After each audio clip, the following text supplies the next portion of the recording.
Good afternoon. It's Monday, the 4th of June, 2018, just after 1 o'clock. Welcome to UK Column News. I'm your host, Mike Robinson. Joining me in the studio today, Patrick Henningsen from 21st Century Wire. Welcome to the programme, Patrick. Great to be with you, Mike.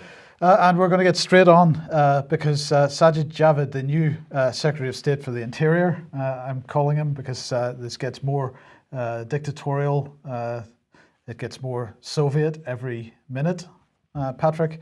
And he has decided that the security service, MI5, is going to start declassifying and sharing information on UK citizens suspected of having, well, what are they suspected of having? And we'll come on to that. Well, we get a clue from what's on the screen at the moment, because what he said was that ISIS, Islamic State group, and right-wing extremists are more similar than they might like to think. And he said that they have both exploit grievances, they distort the truth, and they undermine the values that hold us together. Now, my first question is, who is us in this case? My question is, there's a few other groups that undermine the values and distort the truth, like government, but that's for another segment. That's Mike. for another segment. But so they're going to share this information. Why are they going to do this? Because they're concerned about subjects of concern. 20,000 people that are considered to be subjects of concern. And he said that includes faster alerts for suspicious purchases, improving security at crowded places across the UK, and reducing the vulnerability of our critical infrastructure. So they're going to share this information with the private sector, they're going to share it with the public sector, because they're talking about sharing it with teachers and trying to get information from schools. And they're going to share it with the third sector, of course, the charity sector as well. We've been talking about this for some time. What is this all about? Well, he's talking about it being a step change, because of a step change in the threat to the United Kingdom. And he also said that they're going to increase maximum sentences for some offences. They're going to use data to track terrorism suspects, and they're going to outline a new approach in how they're going to deal with what they're describing as right-wing extremism. Now, look, before we get on to just what this is about, this business of right-wing extremism, Patrick, the clue that we get to this was from David Cameron's speech to the UN General Assembly in, I believe, 2014 or 2015, where he was expressing concern about right-wing extremists, particularly people that don't accept the official narrative of 9/11, for example, people that don't accept the official narrative of 7/7, people that he described as conspiracy theorists. So this isn't just about, gangs of football supporters that are out campaigning on traditional right-wing issues that you might. This goes actually quite far into the centre. And I suppose if you are sitting somewhere on the left-hand side of the spectrum, everything else appears to be on the right wing. Sure. Well, right now, even the Tory party is on the sort of extreme left end of the spectrum in real terms, anyway. But both the left and the right, in political terms, they're really in favor of more sweeping state powers. I think that's the main, probably, point that you're getting at there, Mike. So, yeah, anybody who might have any thoughts or opinions that might be outside of a very narrow band of discourse. So that's who Mr. Javid is referring to, apparently. I'll just say I wasn't referring to all football supporters, of course. But look, what's this about? It's about the fusion doctrine. We mentioned this in March when the fusion doctrine was announced. It was announced in this document, the National Security Capability Review. And let's just remind ourselves a little bit of the types of things that were being said in this. Theresa May said last year, we commissioned the National Security Capability Review to establish how best we can apply our national security apparatus to address the increasing and diversifying threats to our country and to our way of life. Overall, the framework of the 2015 National Security Strategy and the Strategic Defence and Security Review remains right, but since it was published, threats have continued to intensify and evolve, and we face a range of complex challenges at home and overseas. The resurgence of state-based threats and increasing competition between states, the undermining of the international rules-based order, the rise of cyber attacks from both state and non-state actors, and the wider impact of technological developments and the increase in threat posed by terrorism, extremism, and instability. And as we go through this document, we see more and more, they're talking about state-based threats, intensification. Russia, of course, is the state-based threat that they're particularly concerned about. Russia's illegal annexation of Crimea, the allegation that Russia has fomented conflict in the Donbass, European countries, violated national airspace of European countries, and so on. Let's look at what else they were saying in here. Communications are increasingly being used by our partners and adversaries alike for strategic real-world advantage. Traditional channels have been largely discarded in favor of digital and social media platforms. So it's Russia, it's social media platforms. This is the concern. It went on. Building a culture of common purpose across departments requires improved accountability to shift incentives and behaviours towards a more general whole of government approach. So we're talking about the common purpose. We're talking about shifting behaviours, behavioural change, and the number of cadet units in schools across the country will expand. So we're going to get people in at the youngest possible age, get them into this new way of thinking. Cadet units, what sort of cadets? Spy cadets or government operative cadets? Or they're not, it's not military explicitly, is it, Mike? But they're using the word cadet, Mike. Absolutely. Isn't that interesting? Yes. What does that mean? Brown shirts, maybe, I don't know. Yes, and so it went on, and we're taking a comprehensive approach to tackling the evil ideology of extremism, whether violent or non-violent, Islamist or far and extreme right wing. So this is quite incredible. A new intelligence framework is what they're talking about, and make community engagement a cornerstone of our response. So that's what Javid has really moved on with today. This is the first practical announcement following this fusion doctrine release. National resilience is truly collective, depending on all of us, emergency responders, local and central government, the armed forces, businesses, communities, and individual members of the public. This is top to bottom, from you as an individual right up to the highest levels of government, all integrated, all talking to each other, all making sure that the extremists are identified, labelled, and, well, what next? That's the question. Starting to lift them off the streets. We will continue, we will create a cross-government soft power strategy while respecting the independence of the BBC World Service, British Council, and many British institutions and brands that contribute to our soft power. Soft power where? Are they talking about global soft power? Or yes. Are they talking about domestic soft power, Mike? Because you could also interpret this as that they're wanting to employ soft power domestically. That's, I believe, exactly what they're intending to do. That's interesting, because that's normally something that's projected outside in terms of a tool of foreign policy. Absolutely. And this goes on with significantly expand the national security communications team to make communications an integral part of our approach to national security. Our industrial strategy will have transformed productivity and earning power, making the UK the world's most innovative economy. And so it goes on. You know, part and parcel of this, Patrick, is the establishment of a new role within the Foreign and Commonwealth Office, and that is the head of counter disinformation.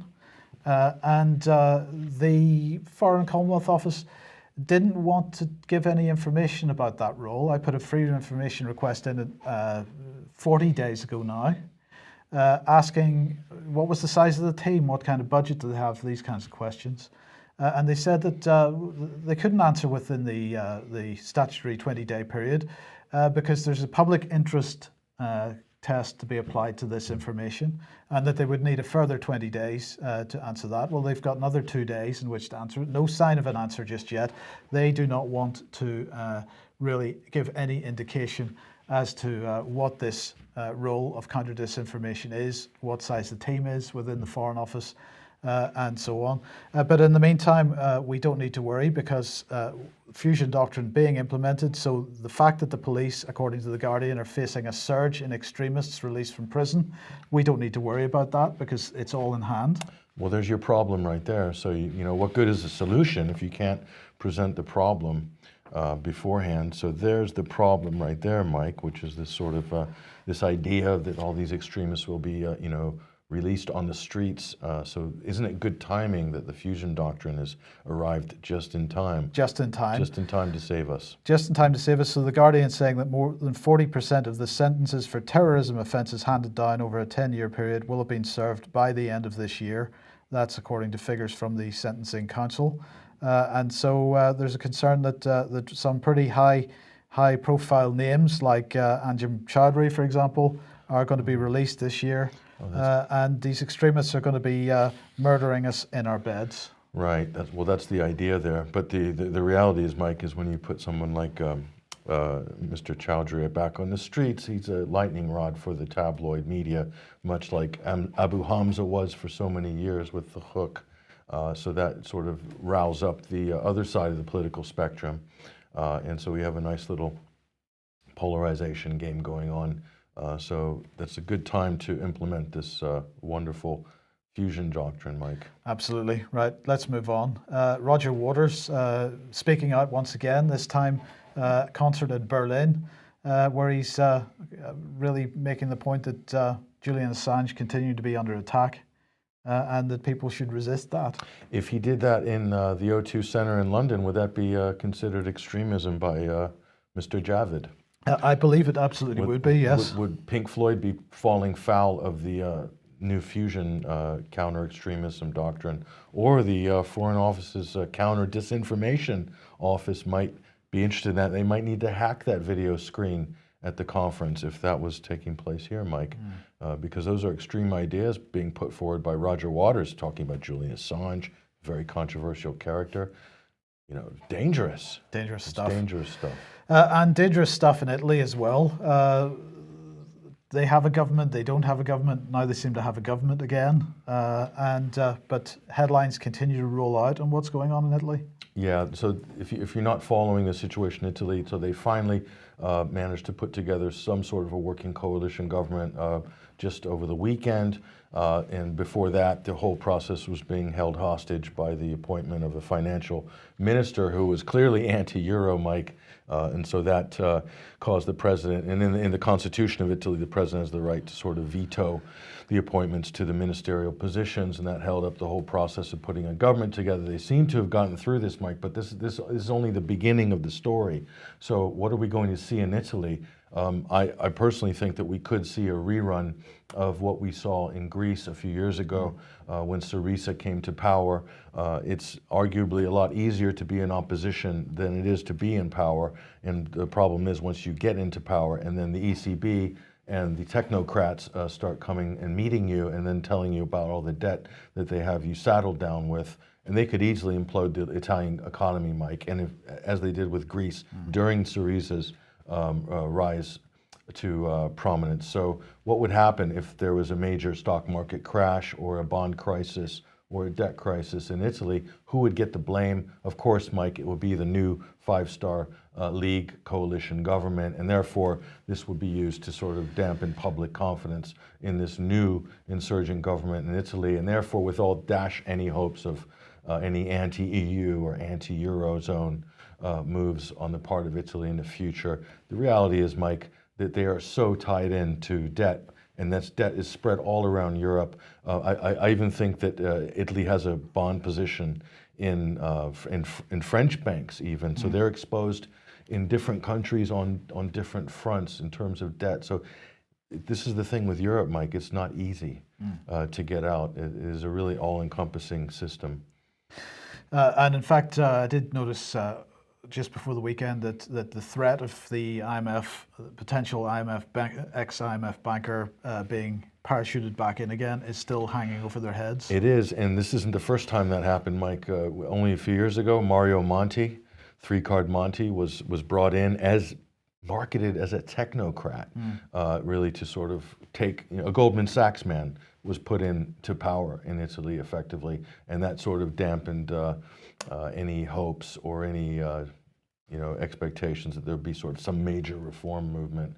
That was pretty much squashed right at the onset. Okay, let's move on to Brexit then. And the Financial Times headline here is Britain hints at staying in European VAT area after Brexit. So another day, another EU institution that we will not be leaving when we leave, apparently, if you can work that one out.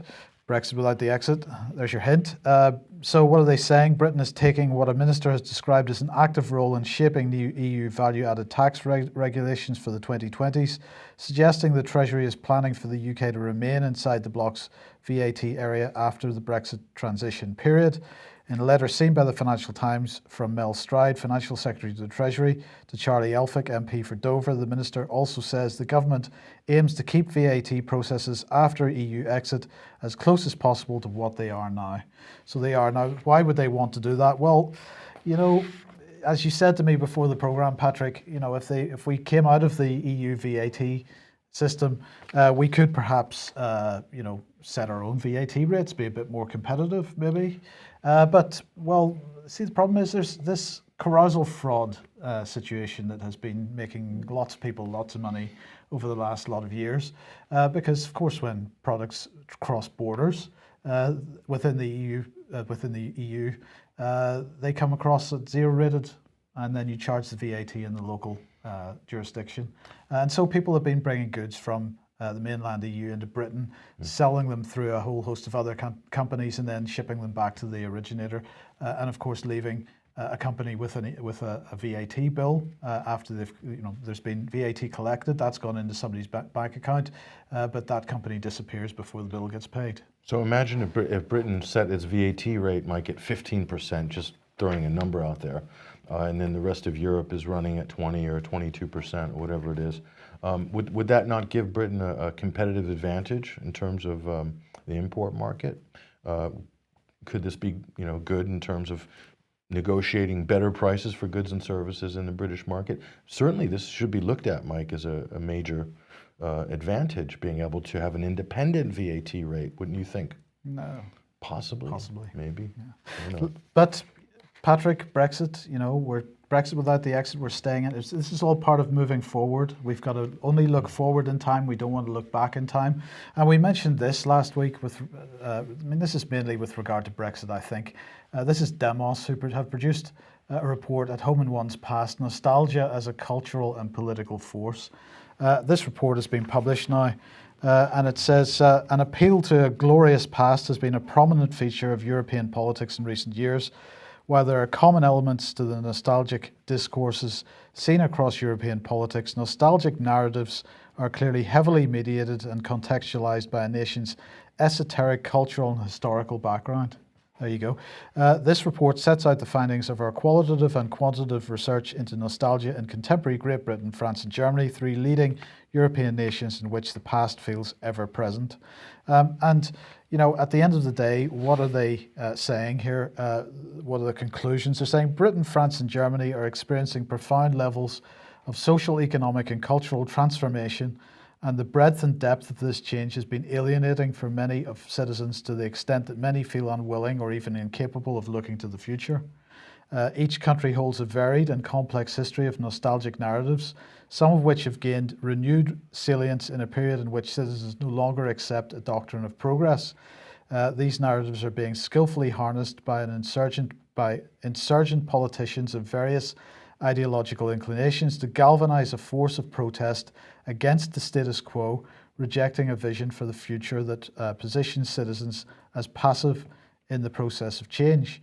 Those who benefit from citizens' anxieties about change are those peddling the promise of control, not just over immigration or laws, or even whether the national flag is displayed with gusto, but over time itself. Time is presented as a wild and unruly force which can be secured, regained and tamed. The cost of mainstream politicians failing to respond to these developments may well be our societies becoming more exclusionary and less communal, underpinned by more desperate, dangerous form of social competition, in short, the imperiling of our liberal democracies.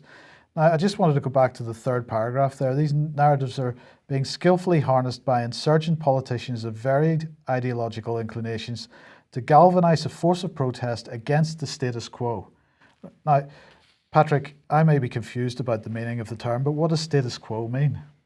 Mm-hmm. It means the established order of things, right? But what they're talking about here is people pushing back against change. Well, change is not status quo, is it? Yes.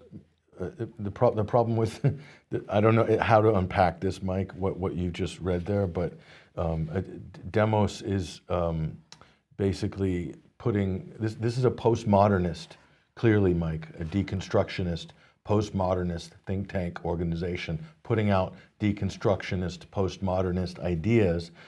And so they're wanting to, instead of appealing to a traditionalist past or seeing anything beneficial in terms of tradition, they're wanting to appeal to this dystopian future. So this kind of Euro theme park culture, this monoculture, this is clearly what demos is presenting, which is no better than a nostalgic, antiquated traditionalist past that they're accusing traditionalists of invoking, Mike. So that's really what I see. This is definitely a pro-EU, a pro-Euro monoculture sort of document. And it's really attacking anybody with wanting to have any connection with the past or with traditions or the history of the country. You can't erase the history of the country, Mike. Yes, I think it goes a little bit further than that as well, because of course what they're saying here is that people are finding it difficult to cope with the pace of change. We're driving this forward so fast. We've got to find ways to get people to let go of what has gone on in the past, let go of their past. You know, they don't want to have this anchor to tradition, to the common law, to our constitution. If we want what comes next, we've got to be willing to let that stuff go. So they are saying that they've got to get rid of the protest against the status quo. They've got to reject. They've got to get rid of this idea of rejection of what is being presented as the vision for the future. This is something that, of course, Theresa May has expressed her concern about rejection of globalization. And that really the way to deal with that is to throw a few bones at people that if they just throw a few more quid at them, they'll not worry about this too much. They even use the word alienating. Yes. They admit in this document that this pace of change, as they call it, is alienating people, and this is one of the sort of causes for the discontent or the disconnect. So the fact that it's alienating large amounts of people, Mike, wouldn't you think that would trigger some kind of a more compassionate response from the state? But instead, this seems like they're wanting to bludgeon anybody who feels alienated with the club of progress.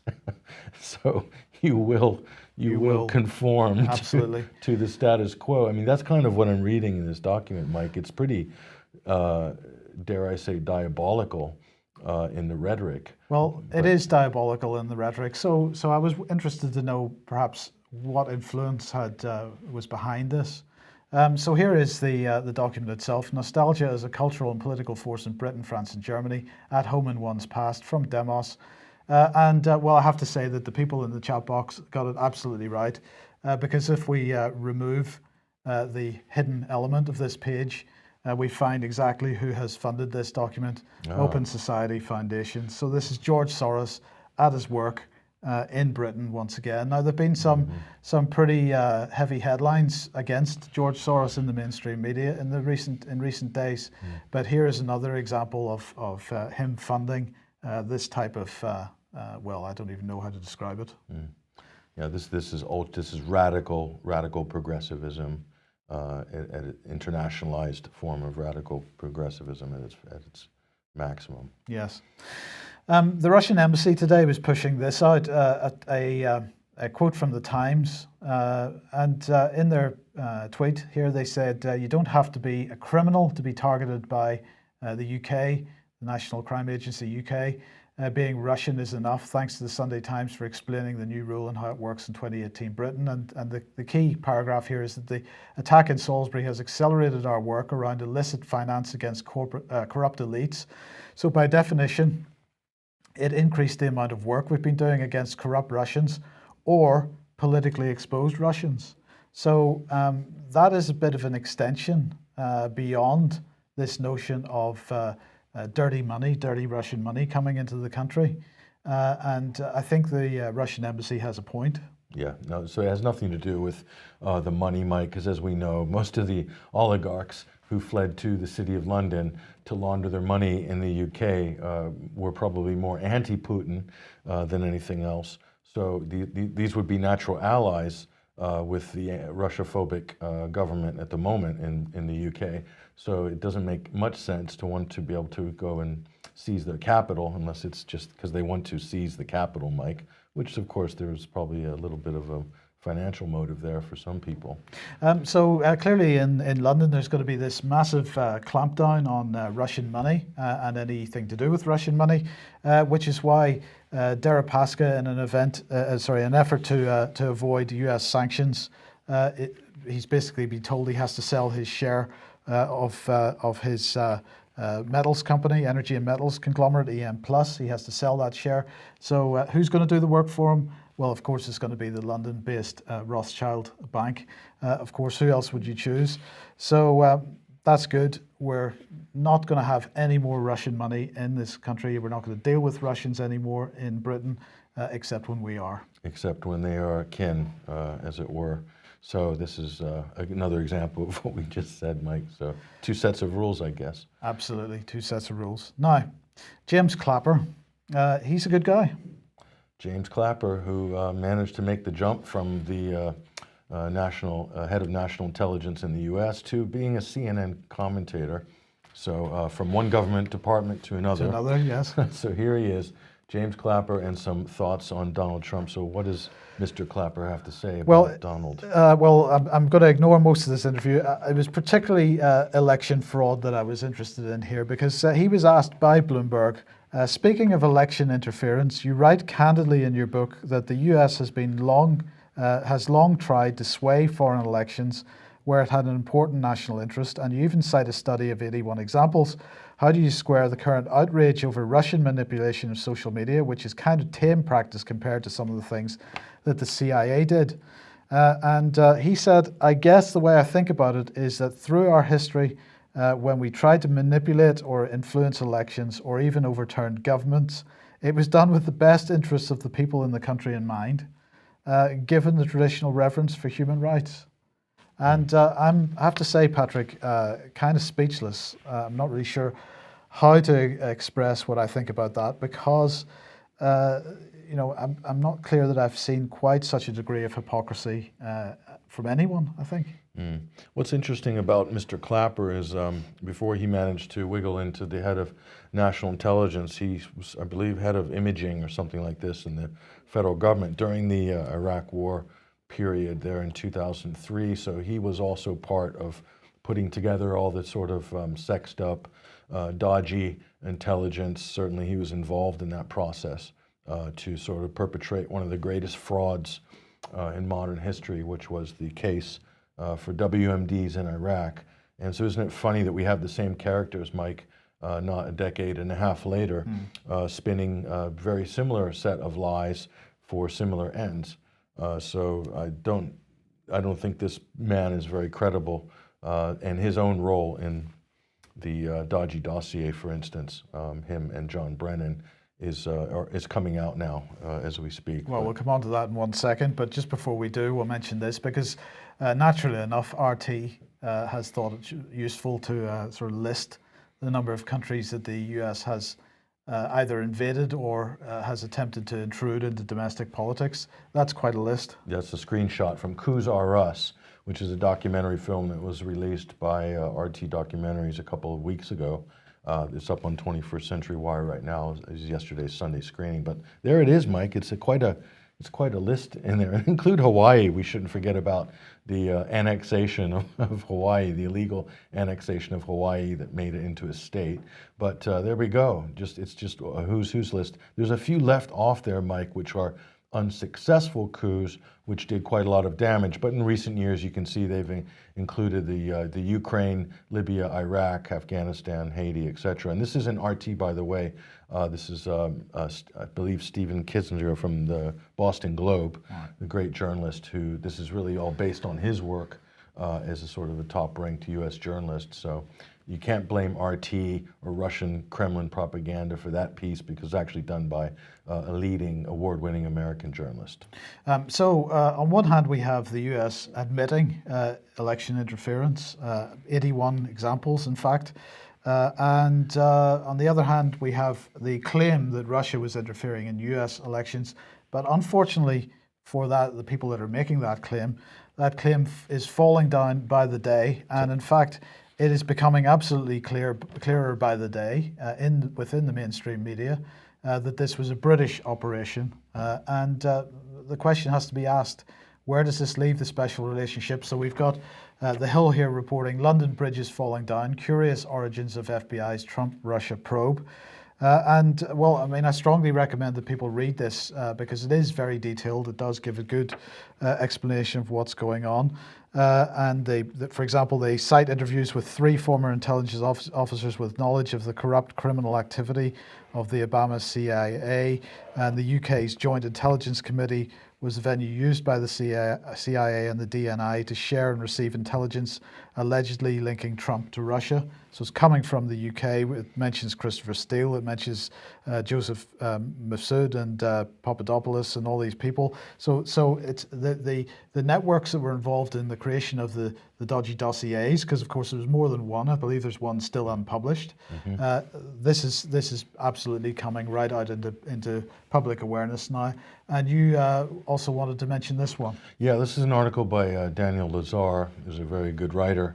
This was published on Consortium News. We've just republished Daniel Lazar's piece there, but with a little bit of commentary at the top. But the spooks spooking themselves was the headline of his article. And this really was I think he's one of the first authors to really put together a lot of the cast of characters and in an order that I think is understandable, because Mike, this is an incredibly complex web that is being woven here, and intentionally so, in order to obfuscate the plot, as it were. But essentially, Daniel Lazar is laying out what The Hill has reflected there on the weekend, which is that the deep state, if you will, in the United States, we're talking about members of the Obama administration.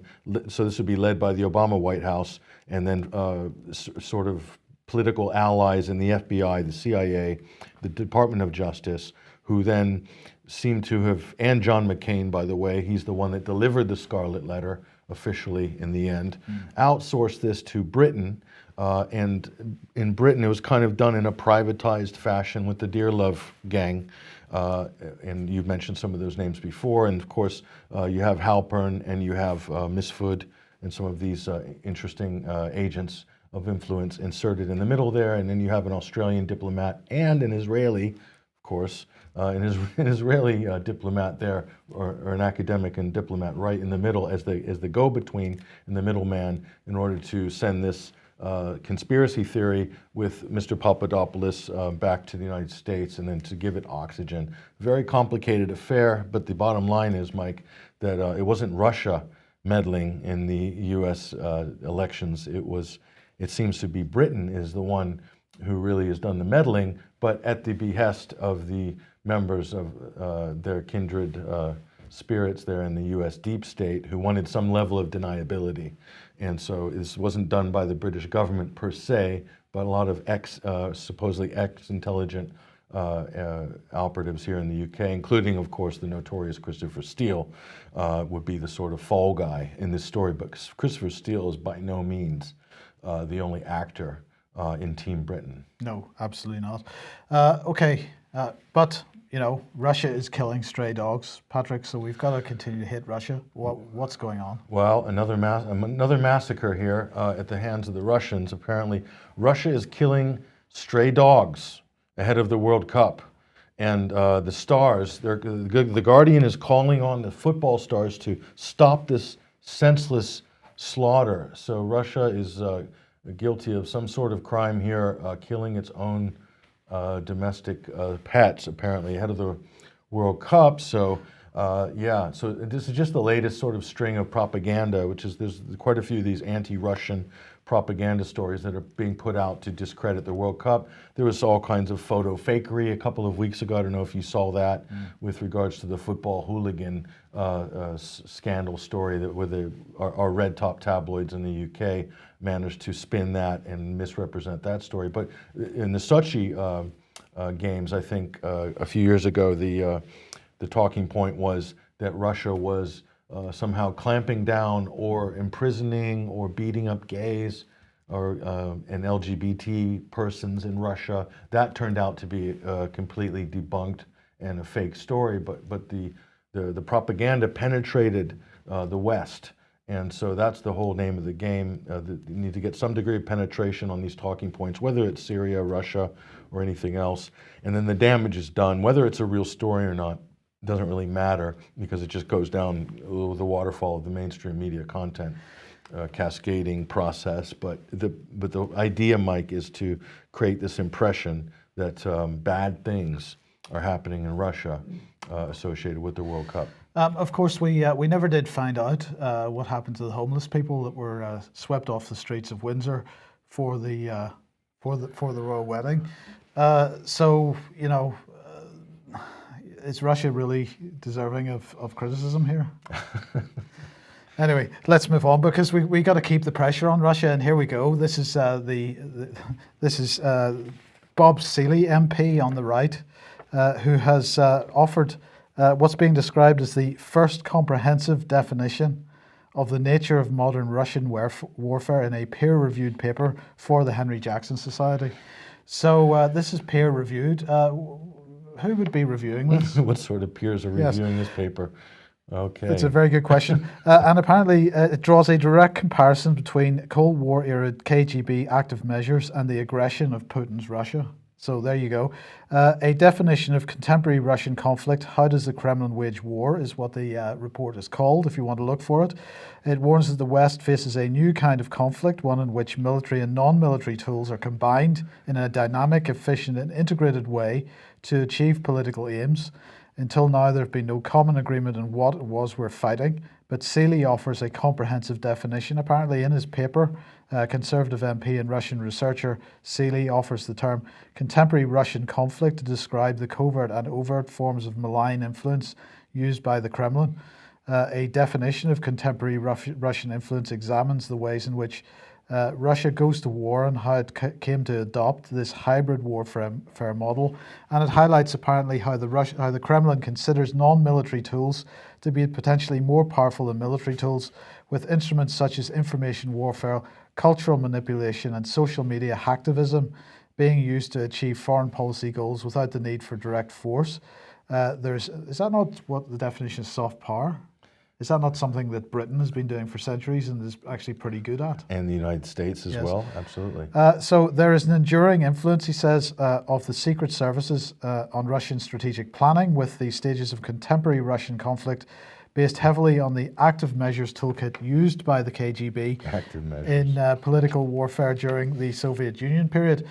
President Putin and security clique around him, judging by Russian defense and security doctrine, believe that the Western system, based on the rule of law and universal human rights, is antithetical to Russia, and that the West is an adversary, not a partner of Russia, with Russia a victim of Western action. This is another example of turning reality 180 degrees on its head, because if I replaced President Putin with Theresa May, or particularly with Theresa May, then it would work. Or Tony Blair. Or Tony Blair, right? Because it is Britain that considers that Russia is an adversary, not a partner, and it is Britain that that considers Russia the threat to the rules-based system, as they like to define. Russia is a threat to the rules-based system, because the rules-based system is not the system of international law that actually countries should be working by. He's got a touch of Nick Clegg, doesn't he?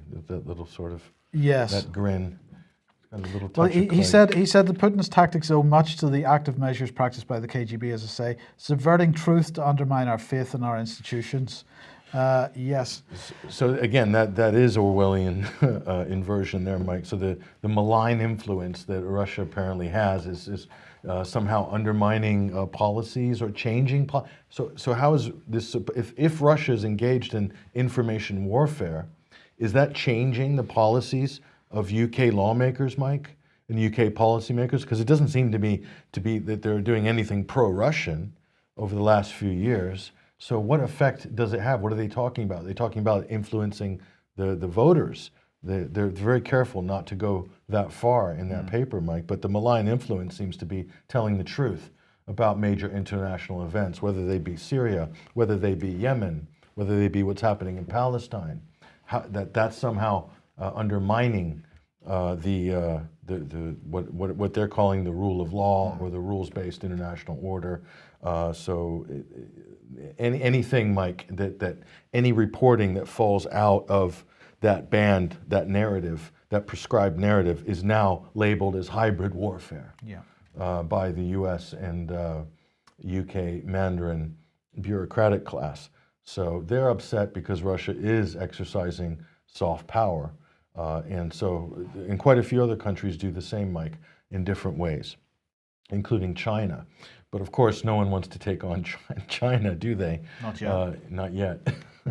We'll see. Now, in the meantime, Benjamin Netanyahu is on his way to Europe. And you caught this, what was this, the Telegraph this morning? No, well, this beauty here was in the Times, of course. In the Times. So the main headline here is, "Secret files prove Iran is trying to build a bomb.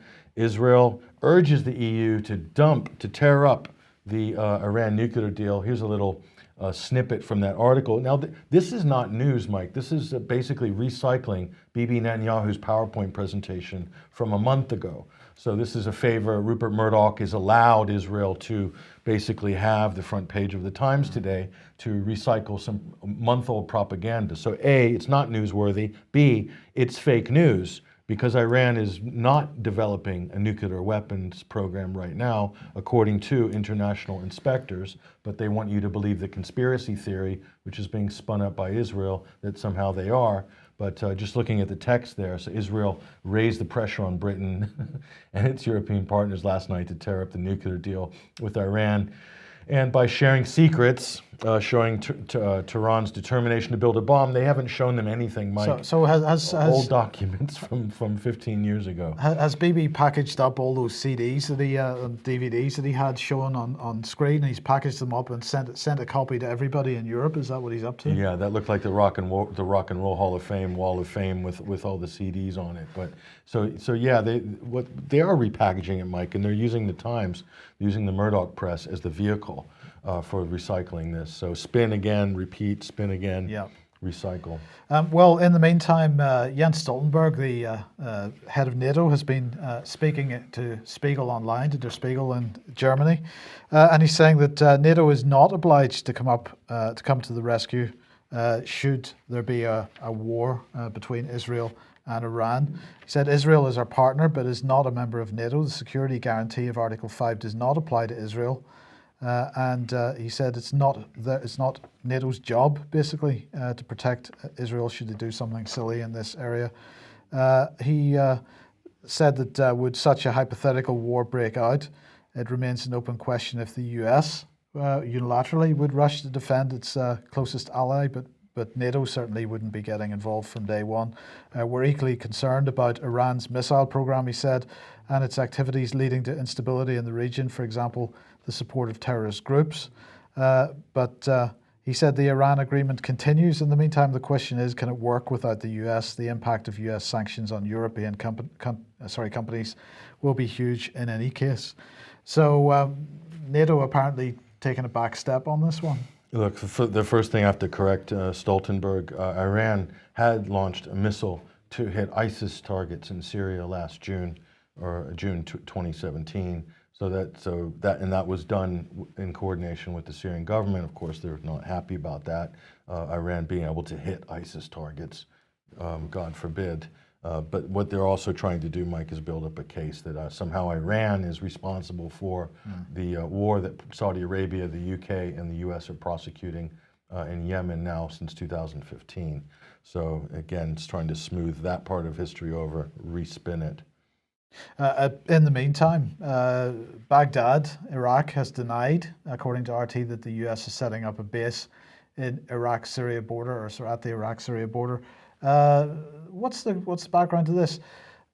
That would be a pretty difficult, what's the word? It would be an inflammatory thing for them to do. Well, what the U.S. is trying to do is to take sectarian sides here now. Now that ISIS is effectively defeated in Iraq, the United States is still wanting to occupy Iraq under the guise of defeating the final last pockets of ISIS. And I can tell you, Mike, from my experience in that country, that if the U.S. were to sort of withdraw from Iraq, they would probably mop up any of the remaining pockets of ISIS within weeks, maybe months, and in Syria, probably the same within weeks and months. But because the U.S. are maintaining a presence there, it's my opinion and the opinion of many others that the U.S. is managing the problem of ISIS. So, but that's been sort of denied about this base in Mount Sinjar, a permanent base by the United States. And of course, the U.S. are upset, Mike, because the most powerful on the ground, most influential military force in Iraq right now are the PMUs, the People's Mobilization Units, who are primarily Shiite. And so we're getting a huge amount of support from Iran. In fact, if it wasn't for the PMUs, also known in Iraq as the Hashd al-Shabi, the ISIS would probably still be running rampant across large sections of Iraq right now if it wasn't for the PMU, 120,000 strong. And they're not all Shiites, Mike, by the way. There are Sunni units of the PMU. They're Christian, they're Yazidi, they're Turkmen, and different ethnic and religious factions who are also part of the People's Mobilization Units, although the majority are Shiite. And yes, they have a huge amount of support from Iran because the Iraqi state didn't have the wherewithal in terms of finance and military support to prosecute that war against ISIS. So the U.S. was not supplying the amount of support on the ground. They're flying airstrikes, which some reports by Iraq are, Mike, that they're charging the Iraqi government for air sorties. Just as the Saudi Arabia war against Yemen, the U.S. are invoicing Saudi Arabia for their military services. This is the new Hessian Army of the United States of America, this new corporate defense force for hire, essentially. This is the new U.S. Business model for prosecuting war globally. Syria is seeking to recapture the southwest. So this is related to the last story, and what's interesting here, so the southwest, and so in terms of Syria, they're wanting to, U.S. is wanting to open up some talks or multilateral talks with regards to what's going to happen here, and one of the final remaining pockets of extremists in Syria, as the Syrian army are making headway towards Daraa and towards Quneitra and the occupied Golan region. This is becoming a bit of a panic station for the U.S., Israel, and Jordan, all three of which have been instrumental in destabilizing the southern part of Syria now for the last 7 years. And so the Syrian foreign minister, Walid al-Boualem, basically said to the U.S., yeah, we'll talk about the South. We'll talk about the South when the U.S. withdraw their troops from Al-Tanf.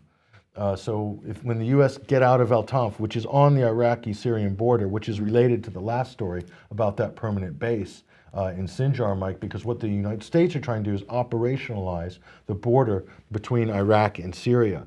And so by doing that, they will be able to control the destiny of the sort of stability or instability of Syria and that part of Iraq for years to come. So certainly they want to have a presence there, and it's no surprise, Mike, that there are ISIS units who are sort of active alongside of U.S. units in the same vicinity. Like I said, Mike, if the United States were out of Syria, there would be no ISIS and would be a matter of weeks or months. Okay. And by the way, Jan Stoltenberg, this is a good point, Mike. Jan Stoltenberg, who met the Iraqi prime minister in March, basically said that NATO forces would remain in Iraq. Smoothly done, Mike. Smoothly done. So I didn't realize NATO was deployed in Iraq.